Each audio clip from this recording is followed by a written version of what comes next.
tenemos inevitablemente que volver a topar el tema de los núcleos oculomotores, del 3, del 4 y del sexto par craneano, de los diferentes somáticos generales, 3, 4 y 6. ¿Por qué? Porque si yo no tengo control de esos músculos, de los músculos oculomotores, puedo tener pérdida del equilibrio. Si yo tengo diplopia, yo tengo pérdida del equilibrio. Si yo veo doble, no sé si estoy pisando el suelo o un escalón más arriba o un escalón más abajo, ¿sí? Entonces, el control del equilibrio,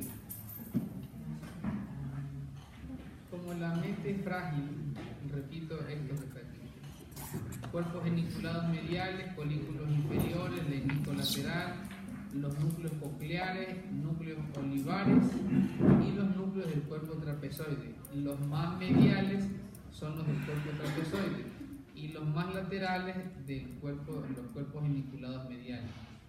Y aquí los oculomotores que están en relación con el equilibrio, ustedes ya descartan 6, 3, 4 y sexto par, ya descartan 6 núcleos, ¿verdad? El 3, 4 y 6 los descartan. De momento ya han sumado 6. Y después tenemos obviamente los núcleos vestibulares, que ¿cuántos son? 4 de cada lado, ¿verdad? Son 8. 8 y 6, 14. Y obviamente los núcleos de Gracilis y Cuneatus, que esos son totalmente importantes. Gracilis y Cuneatus, que son 4 más, entonces ya van 18. Los núcleos centrales de la columna posterior, que son 2, que son 20, y los núcleos de los cuernos anteriores, que esos no deberían estar aquí, porque esos ya son de la médula. Es decir, que hasta aquí tenemos 18. 6 de los oculomotores, 4 vestibulares de un lado, que son 10, 4 vestibulares de otro lado, son 14, 2 Gracilis, 16 y los Cuneatus, 18.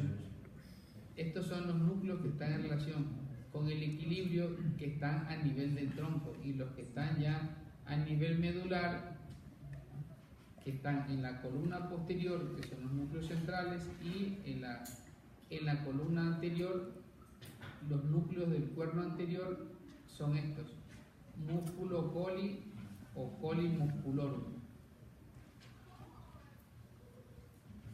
Entonces, cuando uno hace un movimiento brusco del cuello, ¿qué sucede? ¿Por qué yo pierdo el equilibrio? ¿Qué está sucediendo?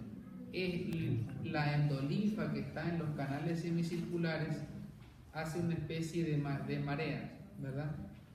¿Y qué estimula esa endolinfa? ¿Ah? ¿Qué estimula? ¿Qué sustancia estimula?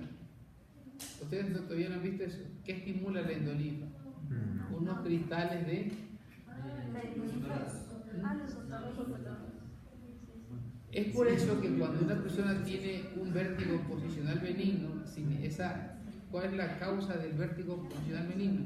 Una enfermedad viral que hace que la endolinfa se haga espesa. Por lo tanto, ya no es aceite de cocina que está ahí, ya no es un líquido como el aceite Johnson, sino que es un líquido espeso como de carro, es mucho más espeso. Entonces, como la endolinfa ya no se mueve como una marea, sino que va espesa, entonces eso ocasiona la inestabilidad del vértigo posicional benigno. Hasta aquí el octavo par craneano. Entonces, repásenlo una vez, repásenlo 2 veces, repásenlo 3 veces. El examen no es fácil. Hoy día les daba clase a los de 5º año de la internacional, que les doy, no sé si les daré a ustedes dentro de un par de años metodología de la investigación científica. Y les decía, el examen es duro. ¿Para qué tomar exámenes fáciles? Es un reto para ustedes que ustedes puedan, además es una satisfacción que ustedes superen exámenes duros. Porque el día de mañana, ¿cuántos de ustedes quisieran hacer una especialidad en el exterior? La mayoría de ustedes, ¿no? Hoy día me enfadaba con el coordinador de un posgrado de una universidad de aquí de la ciudad, que me dice, los chicos están haciendo el posgrado autofinanciado. Yo le digo, y de muy mala calidad. No reciben clases los profesores, no saben cuándo rotan, dónde rotan, a qué hospital tienen que ir. Yo le digo, es una desorganización total. Dice, no diga eso, doctor Valencia. Yo le digo, pero es que es la realidad. Yo le digo, si tú te vas a hacer la especialidad fuera del país, ganas dinero y tienes una mejor formación.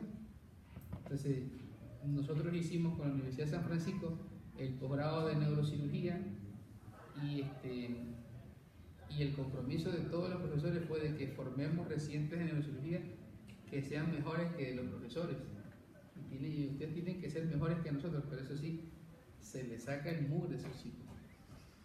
Porque si ustedes ven que esto es difícil, a ellos se les da muy fuerte yo les doy investigación, yo les doy metodología de la investigación científica, les doy bioestadística y les doy neuronavegación. Y hay otro profesor que les da neurofisiología, otro que les da neurología clínica, otro que les da neurohistología, otro que les da neuropatología. Pero ustedes tienen que acostumbrarse a hacer exámenes difíciles. Oiga, esto es fácil. Bueno, venga, vamos al noveno.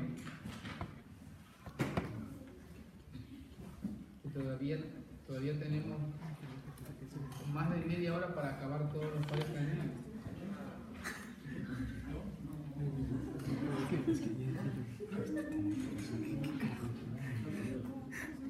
Otro consejo, par craneal que lo dictemos y ustedes ponen los ganglios. ¿Sí?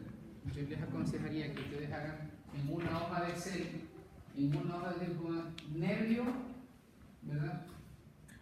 Ganglios, núcleos del tronco. ¿Cuántos núcleos tiene cada par craneal? Es muy importante que lo hagan así. Y después van añadiendo, por ejemplo, clínica, que si hay una lesión, qué sintomatología tendría. Vamos con el glosofaringio. El glosofaringio forma parte de los nervios de los pares craneales bajos, que es el 9, 10, 11 y 12. El glosofaringio es un nervio que nosotros exploramos cuando sospechamos que un paciente está en muerte encefálica, que es el reflejo nauseoso.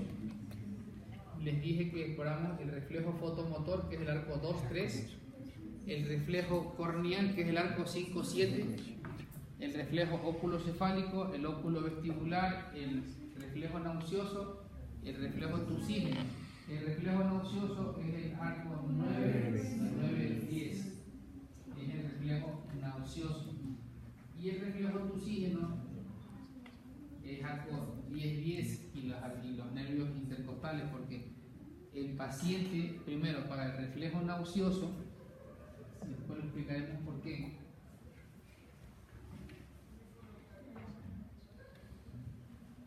Cuando yo meto un bajatengo en esa pared, el paciente hace, ¿verdad? Mi hijo me dice, en la universidad dieron una hamburguesa que estoy con vómito, diarrea, y no, digo, tengo diarrea, pero quiero vomitar. Yo le digo, métete el dedo y vómito afuera, la mitad de la hamburguesa. Y la otra mitad se ha ido por abajo.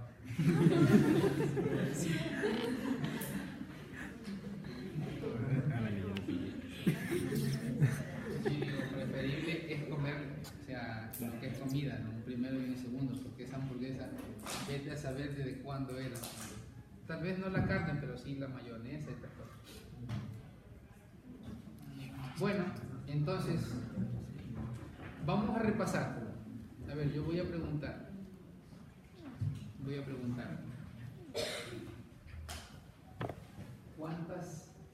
¿Cuántos tipos de inervación tiene el glosofaríngeo?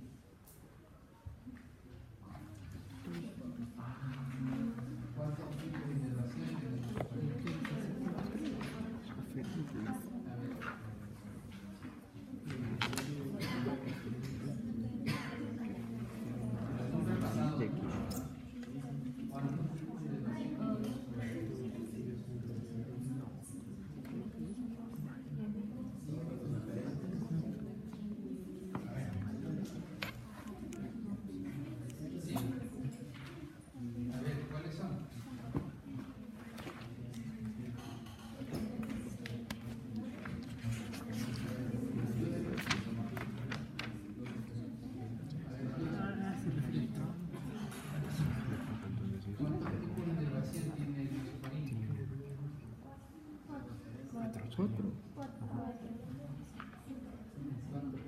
No, dímelo, ¿cuáles son? ¿Por qué insisto en la página 307 y 308? Porque es la que me da soporte a todo lo que estamos viendo aquí. A todo lo que estamos viendo aquí.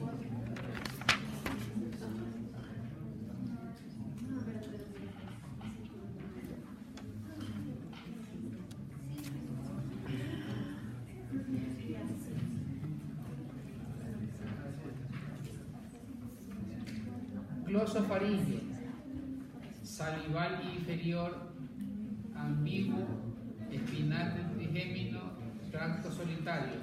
1, 2, 3, 4. ¿Esas 4 a qué corresponden?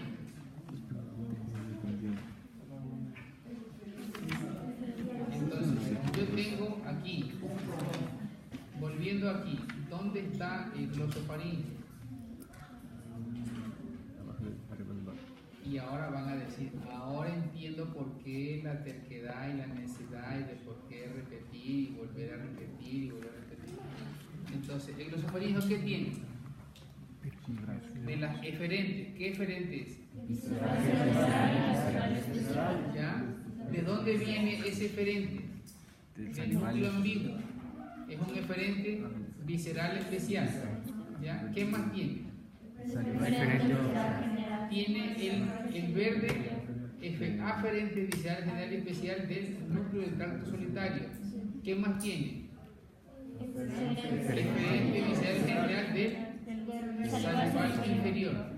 Por eso que les insisto yo en estas 308, una más, una menos, 307, 309, que es la que me va a dar información de todo de todos los nervios craneales.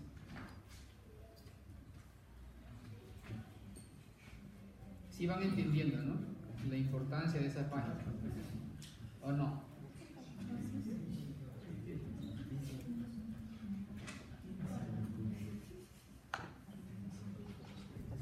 Bueno, este que está aquí es el vago, lo vamos a dejar a un lado. Lo vamos a dejar a un lado. Entonces, nos vamos a quedar con el glosofaríngeo. Y aquí ya me empiezo a complicar la vida, un ganglio superior y un ganglio inferior. Por eso les hagan una hojita en Excel, hagan una hoja en Excel y van colocando así ganglios, núcleos y cuál es la sintomatología que tiene una lesión de ese.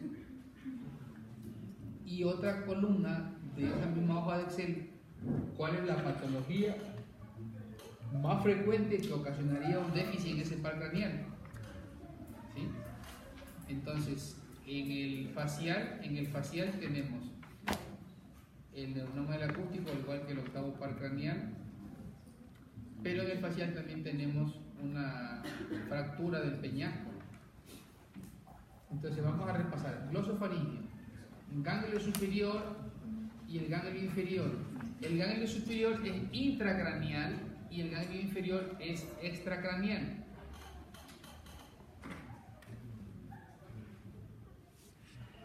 Y aquí tenemos foramen yugular, o también llamado agujero rasgado posterior. Aquí tenemos ganglio inferior y todas las ramas. Glosofaríngeo. Aquí ¿qué otro ganglio tenemos? El ganglio óptico, que también era rama, ¿con quién se unía el ganglio óptico? ¿Ah? ¿Con qué? Oculomotor, ¿no? Oculomotor es ciliar. Sería. Exactamente, sí. V3. Bueno, entonces tenemos aquí el ganglio superior, que es intracraneal, el ganglio inferior, que es extracraneal, y después tengo un ganglio que es el ganglio cervical superior, que también va unido con el noveno par, pero también con la cadena simpática cervical. ¿Sí? La cadena simpática cervical es tan importante porque es el que me va a dar la inervación simpática del tono de la carótida. Yo recuerdo en tercer año tenía una compañera que se pone el estetoscopio y se comprime la carótida y ¡pum!, se desplomó. Entonces el tono, se pierde el tono simpático, entonces hay una hipotensión. Ya les dije, y si no se los dije, se los recuerdo, se los digo, no sujeten a una persona que se va a desmayar, no sujeten, déjenla que se ponga horizontal. ¿Por qué? ¿Por qué motivo? Porque la hipotensión hace que los inquilinos de abajo sí reciben agua, pues los inquilinos de arriba no les llega el agua. Entonces la naturaleza es sabia y se pone así. Entonces la poca agua que existe se reparten entre los del primer piso con los del último piso. Entonces, ganglio superior, ganglio inferior, ganglio cervical superior, ganglio óptico. La más importante de las glándulas de la inervación visceral es a la parótida.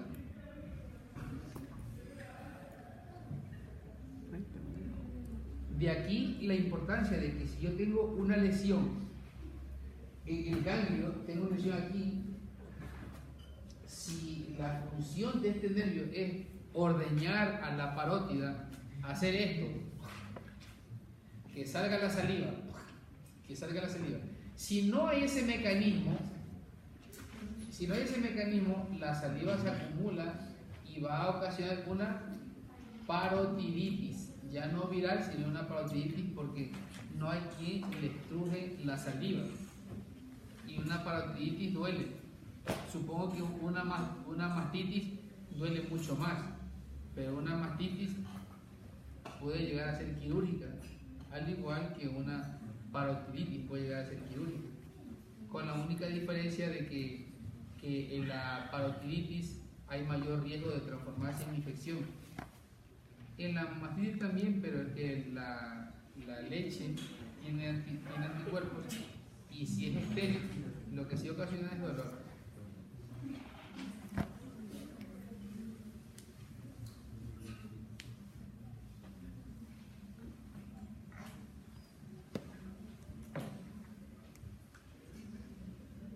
Bueno, mira, aquí también tenemos otra rama. Esta rama va a las amígdalas, ramas que van, habíamos visto en esa página 140 y pico, que daba la inervación sensitiva del gusto del tercio posterior de la lengua, ¿verdad? Y toda esta inervación de la pared de la orofaringe, toda esta inervación de la pared de la orofaringe, por eso se llama glosofaringe, toda esta inervación. Ustedes se van dando cuenta que yo voy pasando los pares craneales y hay ramas que no les presto atención, porque el sentido común ya hará que ustedes digan, esa rama es de este nervio, ¿verdad? Tendrán que ir estudiando. Y la inervación de la pared posterior de la orofaringe está dada fundamentalmente por el glosofaringe. Ven todas estas ramas, ¿no? Fundamentalmente por el glosofaringe. Aquí hay una zona de relevo. Esta zona de relevo, que es de glosofaringeo, que se llama el glomus carotidio, es una zona de relevo que se puede malignizar y se forma un glomus carotidio timpánico grande, una masa grande simpática que ocasiona hipertensión, que ocasiona taquicardia y que ocasiona un efecto de masa en todas estas estructuras.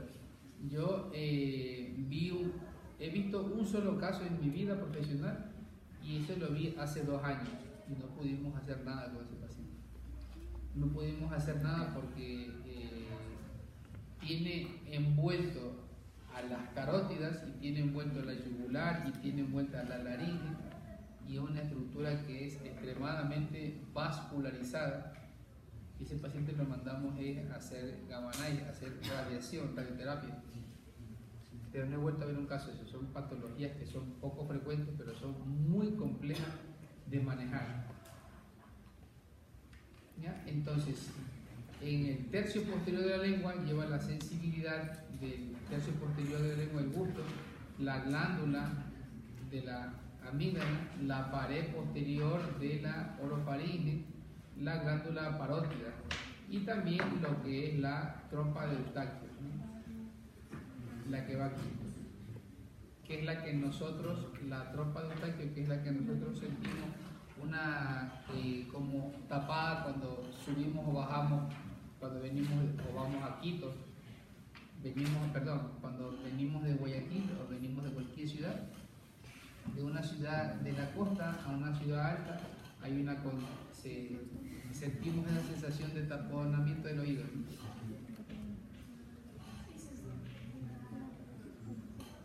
Bueno, aquí nos complicamos un poquito con el glosofaringeo. La inervación parasimpática viene a través del núcleo salival inferior, que es un núcleo eferente visceral general, a través del salival inferior. Sigue por el nervio timpánico y llega al ganglio óptico y de aquí a la glándula parótida. Este es el recorrido de esta inervación parasimpática.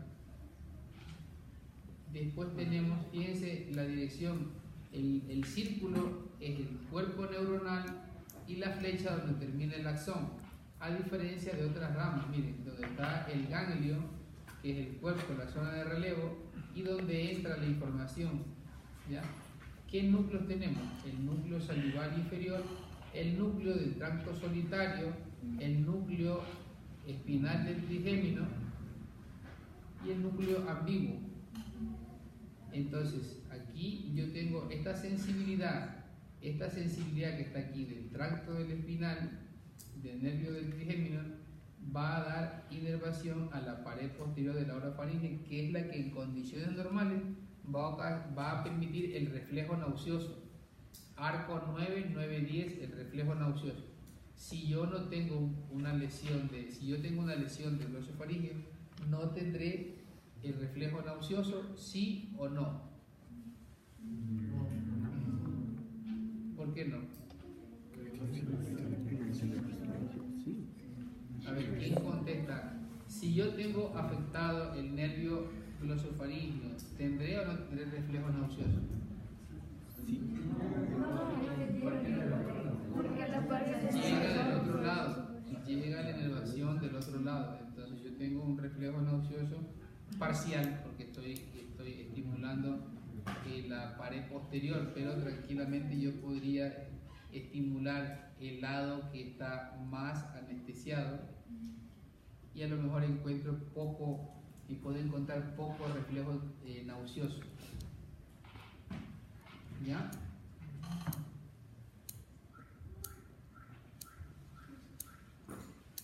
Y la inervación que va al tercio posterior de la lengua, y ese de dónde viene. Hemos dicho que el salival superior el salival inferior a la glándula parótida, el del espinal del trigémino va a la pared posterior y ese núcleo ambiguo, ¿a dónde va? La inervación del núcleo ambiguo a la parte superior, que es el que permite la apertura y cierre de las coanas.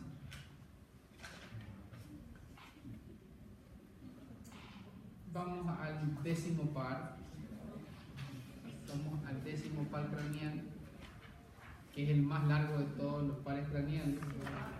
El par craneal del lado, el décimo par del lado derecho, el vago del lado derecho controla mucho más que el izquierdo la frecuencia cardíaca. Miren que eso se los voy a preguntar el día lunes, porque esto es para clínica, una respuesta clínica. Si un paciente tiene una sección por una puñalada a nivel del cuello, justo detrás del externo pseudomastoideo, si se secciona el vago del lado izquierdo, ese paciente lo que va a tener es una parálisis de las cuerdas vocales de ese mismo lado, va a tener una debilidad de la musculatura del diafragma de ese lado. Por lo tanto, en la radiografía de tórax y de abdomen, nosotros vemos las asas intestinales acá arriba. Las asas intestinales acá arriba. ¿Por qué motivo?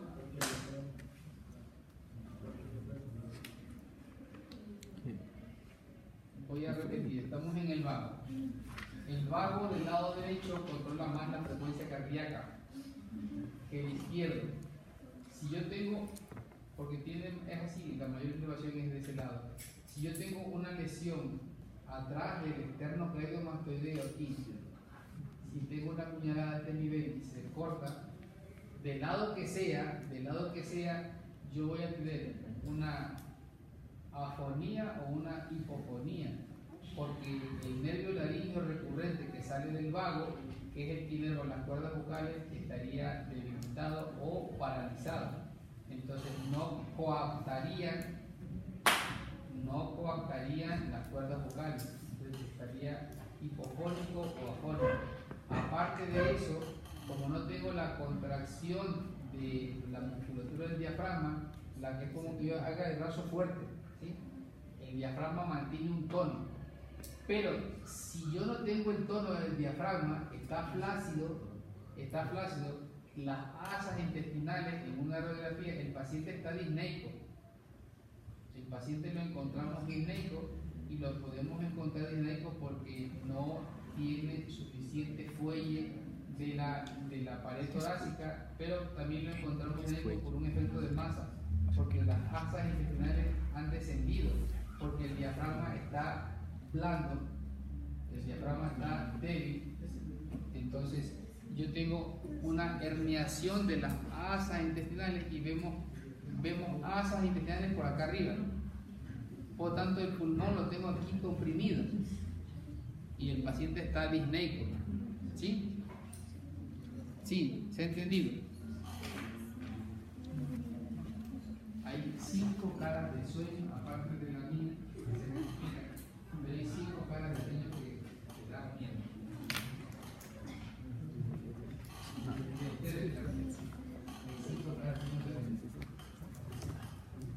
¿Se ha entendido? Si yo tengo una lesión del nervio vago, del lado que sea, voy a encontrar unas cuerdas vocales de ese lado debilitadas, hipofonía, voy a encontrar parálisis diafragmática y van a ascender las asas intestinales en una radiografía, y es un paciente que puede complicarse.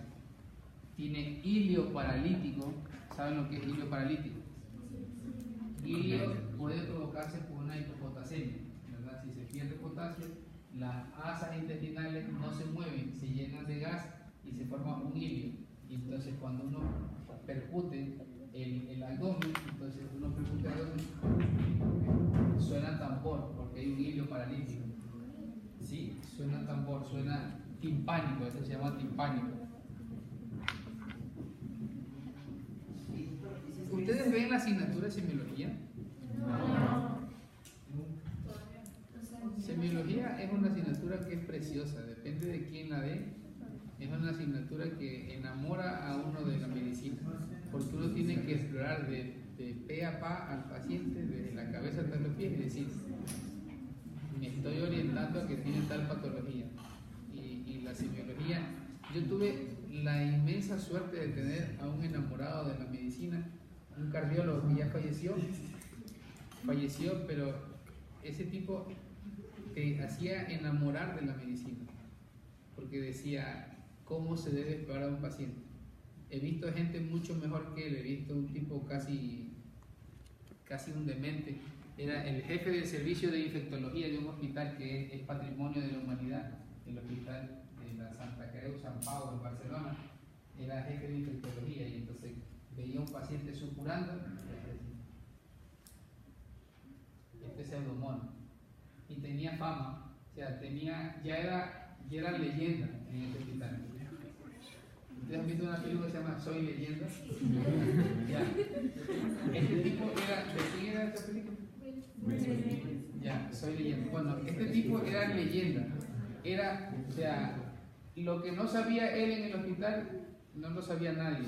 Y era un clínico y infectólogo, pero de reputación mundial, de esos que publican libros tras libros, publicaciones, artículos, y era que metía el dedo en la supuración y decía, entonces estafilococo. Sí.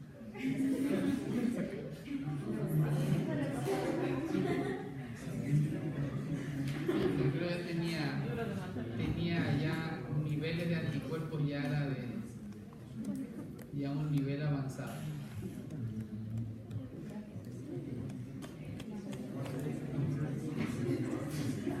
Vamos a ir comentando rápidamente con el facial, con el vago. El vago tiene varios plexos. En los otros hablaba de los ganglios, aquí vamos a hablar de varios plexos. Hay un plexo que se llama plexo faríngeo. Después tiene un plexo pulmonar. Cuando hablamos de plexo es una maraña, ¿verdad? Es una maraña. El plexo faríngeo 1, el plexo pulmonar 2, el plexo cardíaco 3, el plexo esofágico 4, el plexo celíaco 5, el plexo suprarrenal, el plexo renal y el plexo hepático. El plexo pulmonar y el plexo esplénico. Vamos a ir desde arriba porque son muchas ramas. Entonces tenemos plexo faríngeo 1, el plexo pulmonar 2, el plexo cardíaco 3, el plexo esofágico 4, que son los que están arriba del diafragma. Plexo faríngeo, plexo pulmonar, plexo cardíaco y plexo esofágico son 4 que están sobre el diafragma. Y por debajo del diafragma tenemos el plexo hepático, el plexo celíaco, el plexo esplénico, suprarrenal, el plexo renal. Son 5, ¿verdad? Hepático, celíaco, esplénico, suprarrenal, renal.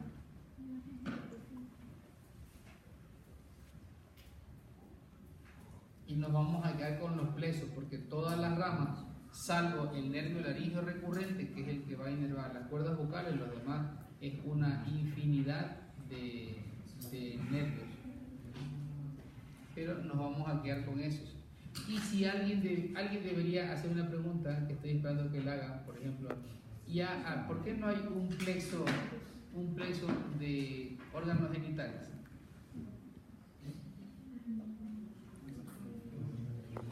¿Por qué no hay un plexo en los órganos genitales? Si estamos hablando del vago.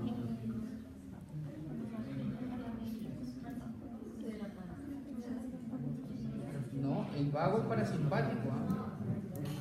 El vago es simpático. El vago es simpático. ¿Por qué no tenemos un plexo ahí? Si nosotros sabemos que el simpático va desde C4, desde C2 hasta más o menos hasta T12, y debajo hay plexo, debajo de eso hay parasimpático y arriba también hay parasimpático. ¿Por qué aquí no vemos que haya un plexo de órganos genitales?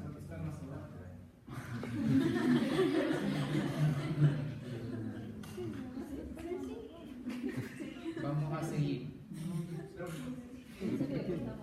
Sí.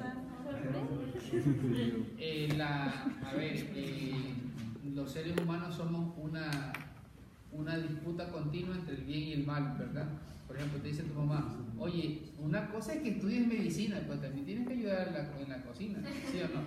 tienes que ayudar a lavar los platos. Entonces tú o quieres hacer o no quieres hacer, o quieres estudiar o no quieres estudiar, o quieres levantarte de la cama o no quieres levantarte de la cama, entre el bien y el mal, entre la oscuridad y la luz, entre lo blanco y lo negro. Entonces no puede ser que en los órganos genitales solamente haya inervación simpática, siempre tiene que haber inervación de los dos lados.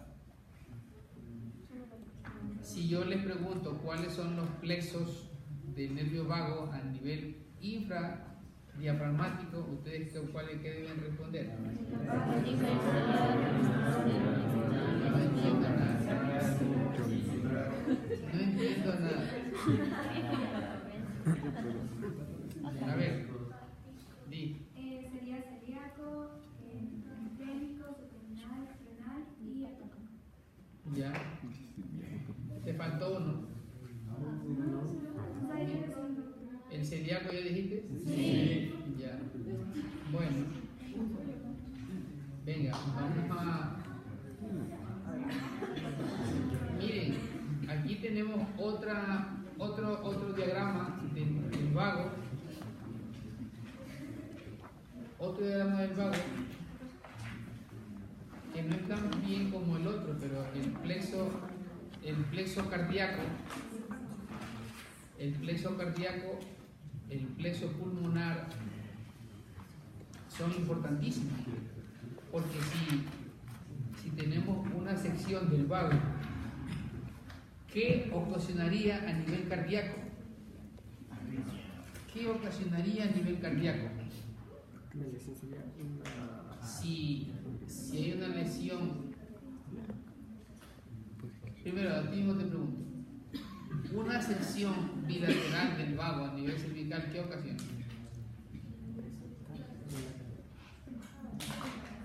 ¿Te acuerdas la pregunta que hice de los núcleos del facial? Si están lesionados los dos, ¿qué ocasiona? Una diplejía facial, ¿verdad? Si están lesionados los dos vagos, ¿qué ocasionaría? La muerte. La muerte. Pero ahora yo te digo, un solo vago, ¿qué ocasiona a nivel cardíaco?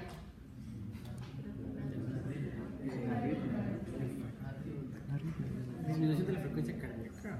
¿Cómo? Disminución de la frecuencia cardíaca. Disminución de la frecuencia cardíaca. Muy mal. Muy mal.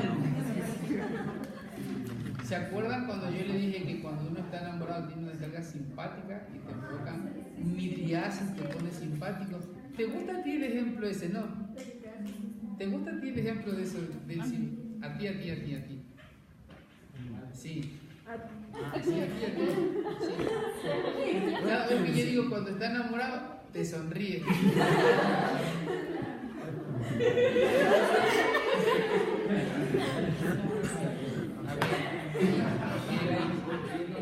El simpático produce midriasis, taquicardia, piloerección, sudoración, temblor, ¿verdad?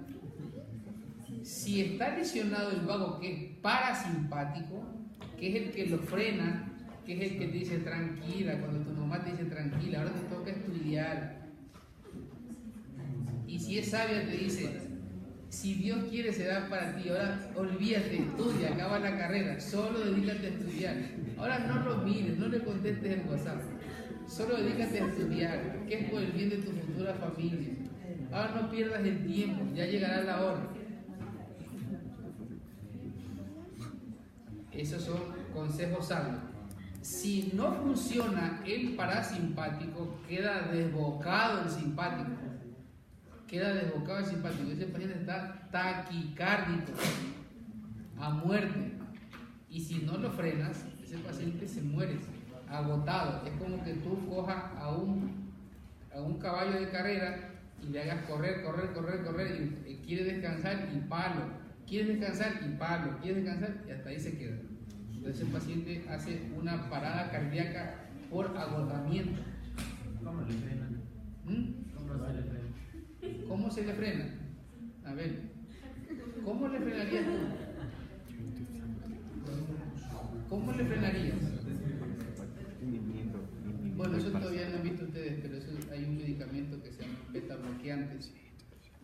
Y el propranolol, que es el mejor medicamento que un paciente que está con taquicardia, tú lo frenas, o le pones lidocaína, la que se pone como anestesia para una herida, en la vena lidocaína y le frenas, porque si no el paciente se muere.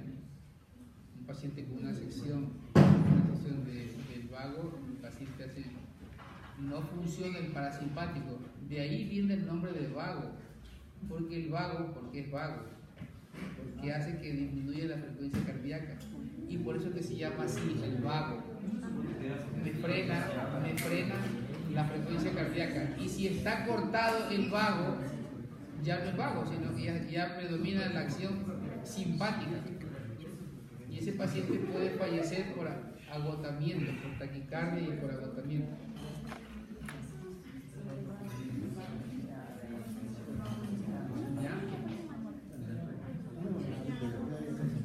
Bueno, vamos a dejarlo así y mañana vemos el espinal